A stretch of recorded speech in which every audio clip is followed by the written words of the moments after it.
Hello and welcome to another lovely, beautiful sunny day here in equally beautiful Nova Scotia.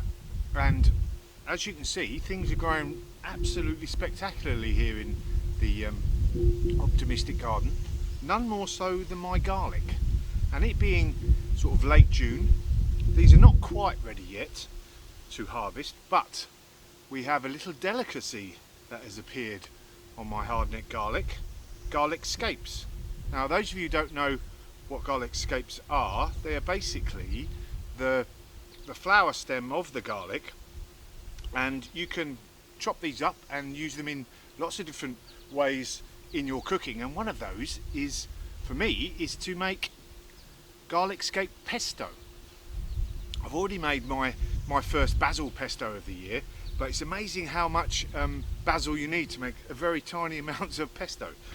But with these garlic scapes, I can make an equally delicious pesto. Now, this is just about the right time to harvest them. So what you do is basically wait for the actual stem to curl all the way in a circle, and that is ready to harvest. So what I'm going to do is chop a load of these up and show you how I make my pesto. So all I'm going to do is chop this off at the base of the actual flower stalk itself. So I'm going to gather a few of these together and show you how I make my pesto. Okay, so welcome back. Sorry about the delay, but it was a bit hot, so I thought I'd better go for a dip in the water, and as you can see, it's looking rather inviting. And to complete the process of cooling down, cheers. Right, so where were we? Garlic scapes. Okay, so we've got them here. I've given them a bit of a wash, so I just want to take these leaves off.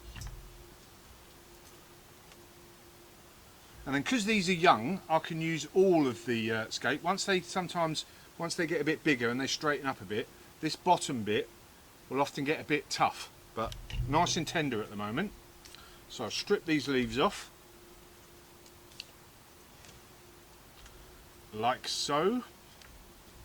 So if I was making basil pesto, if I was making basil pesto, I would normally use about 50 grams of basil and 25 grams of pine nuts. As you can see, so what I've done with these pine nuts is I've toasted them for a couple of minutes on a dry pan, just keep them tossing them about so that they don't burn, and then I've already given them a bit of a crushing because I want them nice and fine. Get this last scape off, and I've got 15 grams of Parmesan cheese, giving that a good grating. So everything goes in my food processor. In fact, I might give them a bit of a chop, just in half or third. Okay, get it all in there.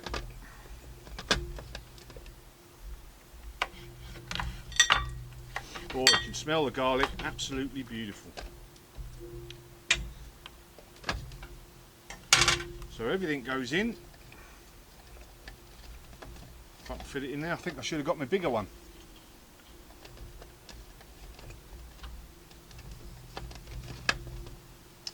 Here's the pine nuts. They're smelling beautiful.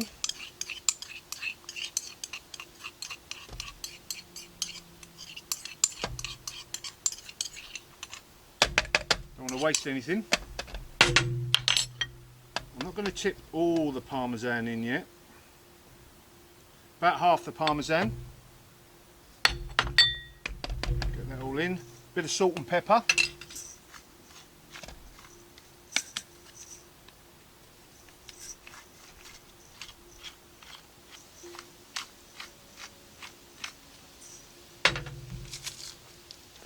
And the salt.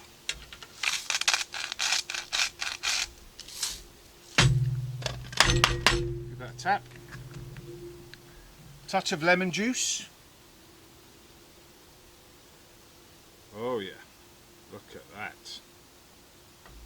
One thing I've forgotten, I don't need to put it in yet, but I'm going to go and get it. Olive oil. As if by magic. Right, so I'm not going to put that in yet. I'm just going to get the old mixer. Ooh, better get some lubricant down. Right, how's this work? This was a Christmas present off Mrs. F. I've hardly used it, but I'm liking it so far. Anyway, a quick go. How's this work?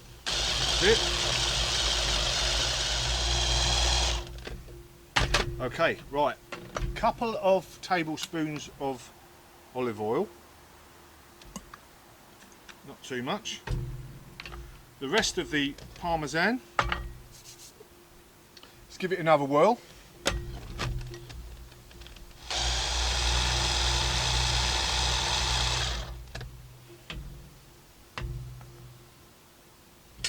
Right, let's see how this tastes like.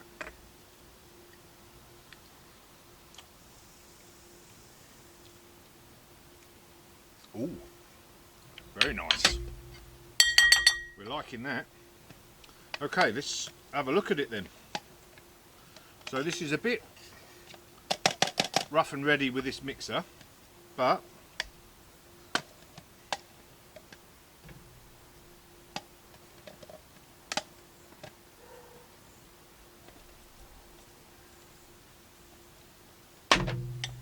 that tastes absolutely delicious.